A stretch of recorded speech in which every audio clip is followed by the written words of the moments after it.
Hi all, Femi's ഫുഡ്സിൻ്റെ പുതിയൊരു വീഡിയോയിലേക്ക് എല്ലാവർക്കും സ്വാഗതം.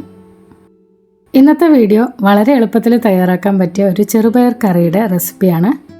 ചോറിൻ്റെ കൂടെയോ ബ്രേക്ക്ഫാസ്റ്റിൻ്റെ കൂടെയോ എന്തിൻ്റെ കൂടെയും നല്ല കോമ്പിനേഷനാണ് കേട്ടോ. അപ്പോൾ നമുക്കിതെങ്ങനെയാണ് തയ്യാറാക്കുന്നതെന്ന് നോക്കാം. ഇതിനായിട്ട് ഞാനിവിടെ 1 കപ്പ് ചെറുപയർ എടുത്ത് നന്നായിട്ട് കഴുകിയിട്ട് വെള്ളം ഒഴിച്ചിട്ടിട്ടുണ്ട്. അപ്പോൾ ജസ്റ്റ് ഒന്നൊരു 10 മിനിറ്റ് കുതിർത്ത് കഴിഞ്ഞാൽ പെട്ടെന്ന് വെന്ത് കിട്ടും. എന്നാൽ കുതിർത്തില്ലെങ്കിലും കുഴപ്പമില്ല കേട്ടോ, ചെറുപയർ വെന്തോളും. കഴുകി വൃത്തിയാക്കിയ ചെറുപയർ നമുക്ക് ഇതുപോലൊരു ചെറിയ കുക്കറിലേക്ക് ഇട്ട് കൊടുക്കാം. ഈ ഒരു പയർ വെന്ത് കിട്ടാൻ ആവശ്യത്തിന് വെള്ളം കൂടി ചേർത്ത് കൊടുക്കണം. അപ്പോൾ ചെറുപയറിൻ്റെ ആ ഒരു ലെവലിൽ തന്നെ വെള്ളം ഒഴിച്ചു കൊടുത്താൽ മതി, അധികം വെള്ളമൊന്നും വേണ്ട. ഇതിലേക്ക് നമുക്ക് 1/2 ടീസ്പൂൺ മഞ്ഞൾപ്പൊടിയും 1 ടീസ്പൂൺ ഉപ്പും കൂടി ചേർത്തിട്ട് നന്നായിട്ടൊന്ന് മിക്സ് ചെയ്തതിന് ശേഷം കുക്കർ അടച്ച് വേവിക്കാനായിട്ട് വെക്കാം.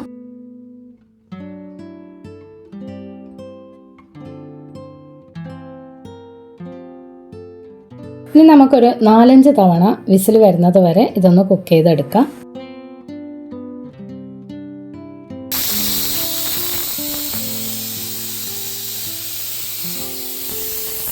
ചെറുപയർ 5 വിസിലടുപ്പിച്ച് വേവിച്ച് വെച്ചിട്ടുണ്ട്. ഇനിയിപ്പോൾ ഒരു പാൻ അടുപ്പത്തേക്ക് വെച്ചിട്ടുണ്ട്. ഇനി കുറച്ച് സാധനങ്ങൾ നമുക്കൊന്ന് വഴറ്റിയെടുക്കാനുണ്ട്. പാനിലേക്ക് ഒരു 2 ടേബിൾ സ്പൂൺ വെളിച്ചെണ്ണ ഒഴിച്ചു കൊടുത്തിട്ട് ഒരു 10 അല്ലി വെളുത്തുള്ളി അങ്ങനെ തന്നെ ഇട്ട് കൊടുക്കുക കേട്ടോ. തോല് കളഞ്ഞിട്ട് മുഴുവനായിട്ട് തന്നെ ചേർത്ത് കൊടുക്കുക. എന്നിട്ട് അതൊരു സൈഡിലേക്ക് മാറ്റിയതിന് ശേഷം നമുക്കിതിലേക്ക് കടുക് പൊട്ടിക്കാം. 1/4 ടീസ്പൂൺ കടുകും 2-3 വറ്റൽമുളകും കുറച്ച് കറിവേപ്പിലയും ഞാൻ ഇട്ട് കൊടുത്തിട്ടുണ്ട്. ഇനി ഇതിലേക്ക് ഒരു മീഡിയം സൈസ് സവാള ചെറുതായിട്ട് അരിഞ്ഞത് കൂടി ചേർത്ത് കൊടുത്തിട്ട് നന്നായിട്ടൊന്ന് വഴറ്റിയെടുക്കാം. സവാള ഒന്ന് ട്രാൻസ്പെറൻ്റ് ആവുന്നത് വരെ വഴറ്റി കൊടുക്കുക.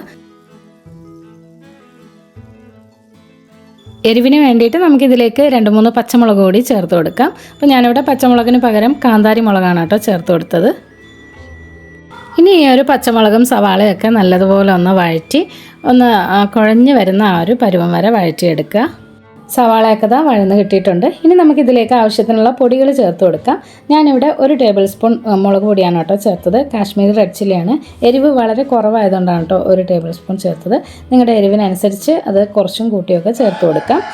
ഇനി ഇതിലേക്ക് 1/2 ടേബിൾ സ്പൂൺ മല്ലിപ്പൊടിയും ഒരു നുള്ളു മഞ്ഞൾപ്പൊടിയും കൂടി ചേർത്ത് കൊടുക്കാം. എന്നിട്ട് ഈ പൊടികളുടെ പച്ചമണമൊക്കെ മാറി ആ ഒരു സവാളയിലേക്ക് നല്ലതുപോലെ മിക്സ് ആവുന്നത് വരെ ഒരു 2 മിനിറ്റ് വരെ നന്നായിട്ട് വഴറ്റി കൊടുക്കാം. ഇതിലേക്ക് ഒരു മീഡിയം സൈസ് തക്കാളി അരിഞ്ഞതുകൂടി ഇനി ചേർത്ത് കൊടുക്കാം. എന്നിട്ട് നന്നായിട്ട് അതുകൂടി ഒന്ന് വഴറ്റിയെടുക്കണം. തക്കാളി നല്ല സോഫ്റ്റ് ആയിട്ട് വരുന്നത് വരെ വഴറ്റി കൊടുക്കണം. ഈ ഒരു തക്കാളിയും നല്ലതുപോലെ വന്നതിന് ശേഷം നമുക്കിതിലേക്ക് കറിക്ക് ആവശ്യത്തിനുള്ള വെള്ളം ചേർത്ത് കൊടുക്കാം. പിന്നെ നമ്മൾ പയർ വേവിച്ചെടുക്കുമ്പോൾ അതിലേക്ക് വെള്ളം ചേർത്തതാണ്. അപ്പോൾ അതിനനുസരിച്ചിട്ട് കുറച്ച് വെള്ളമാണ് ഞാനിപ്പോൾ ചേർത്ത് കൊടുത്തിട്ടുള്ളത്. ഈ ഒരു വെള്ളം ഒന്ന് തിളച്ച് വരുന്നത് വരെ നമുക്ക് മൂടി വെച്ച് കുക്ക് ചെയ്തെടുക്കാം. ഇത് നന്നായിട്ട് തിളച്ച് ഒന്ന് ചെറുതായിട്ട് കുറുകിയിട്ടുണ്ട്. ആ ഒരു സമയത്ത് നമുക്ക് വേവിച്ചെടുത്ത ഒരു പയറും വെള്ളവും കൂടി ഒരുമിച്ച് ചേർത്ത് കൊടുക്കാം. പിന്നെ നമ്മൾ പയറിലേക്ക് ഒഴിച്ചു കൊടുത്ത വെള്ളമൊക്കെ വറ്റിപ്പോയിട്ടുണ്ടാവും. എങ്കിൽ കറിക്ക് ആവശ്യത്തിനുള്ള വെള്ളം ഈ ഒരു സമയത്ത് നിങ്ങൾക്ക് ചേർത്ത് കൊടുക്കാം. അത് ചൂടുവെള്ളം ഒഴിച്ചാൽ കുറച്ചുകൂടി നല്ലത്, അല്ലെങ്കിൽ പച്ചവെള്ളം ചേർത്ത് കൊടുത്തിട്ട് തിളപ്പിച്ചാലും മതി. വെള്ളവും കൂടി ഒഴിച്ചതിന് ശേഷം നന്നായിട്ട് മിക്സ് ചെയ്തിട്ട് നമുക്കിത് മൂടി വെച്ച് ഒരു 10 മിനിറ്റ് വരെ കുക്ക് ചെയ്തെടുക്കാം. അപ്പോൾ ഈ ഒരു സമയത്ത് ആവശ്യത്തിന് ഉപ്പുണ്ടോ എന്നൊക്കെ നോക്കിയിട്ട് ചേർത്ത് കൊടുക്കുക. അങ്ങനെ ഏകദേശം 10 മിനിറ്റ് കഴിഞ്ഞപ്പോഴേക്കും കറി നന്നായിട്ട് തിളച്ച് വന്നിട്ടുണ്ട്. ഇനി ഇതിലേക്ക് നമുക്ക് അല്പം പച്ച വെളിച്ചെണ്ണ കൂടി ചേർത്ത് കൊടുക്കാം. അതിനുശേഷം ഒരു 2-3 മിനിറ്റ് വീണ്ടും ഒന്നുകൂടി മൂടി വെച്ച് വേവിച്ചെടുക്കണം. കറി ഒന്നുകൂടി കുറുകി ഒന്ന് തിക്കായിട്ട് വരാൻ വേണ്ടിയിട്ടാണ് കേട്ടോ. അപ്പോൾ ഇത്രയേ ഉള്ളൂ, നമ്മുടെ നല്ല ടേസ്റ്റുള്ള ചെറുപയർ കറി ഇവിടെ റെഡി ആയിട്ടുണ്ട്.